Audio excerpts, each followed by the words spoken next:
నేను ఎప్పుడు చెప్తాను, ఈ సృష్టిలో పేద ప్రజల మీద మనసు పెట్టి, దిక్కులేని ప్రజల మీద మనసు పెట్టి, వెలివేయబడిన ప్రజల మీద మనసు పెట్టి, తృణీకరించబడిన ప్రజల మీద మనసు పెట్టే ఒకే ఒక్క దేవుడు, ఆ దేవుడే మన ఆరాధ్య దైవం ప్రభు అయిన యేసుక్రీస్తు వారు.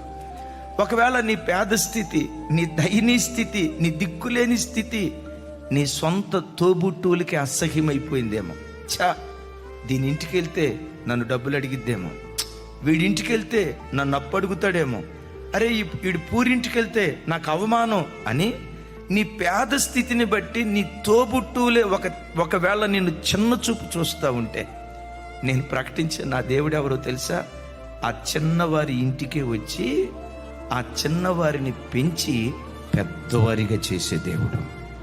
నీ ఆలనా పాలన చూసే వ్యక్తులు ఒకవేళ నీ బ్రతుకులో లేరేమో, జీవిత పోరాటంలో ఒంటరి దాని అయిపోయావేమో, నీ పిల్లల ఆలనా పాలన గమనించుకునే వ్యక్తులు ఒకవేళ నీ బ్రతుకులో లేరేమో, నా దేవుడు ఏమంటాడు తెలుసా?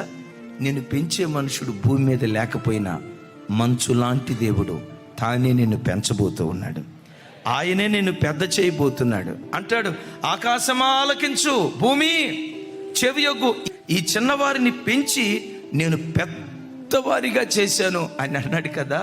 ఇశ్రాయేలీయులను పెంచి పెద్దవారిగా చేసిన దేవుడు నిన్ను నీ పిల్లలను దేవుడే సాకునుగాక, దేవుడే పెంచునుగాక, ఆ దయగలిగిన దేవుడే నిన్ను పెద్ద చేయునుగాక.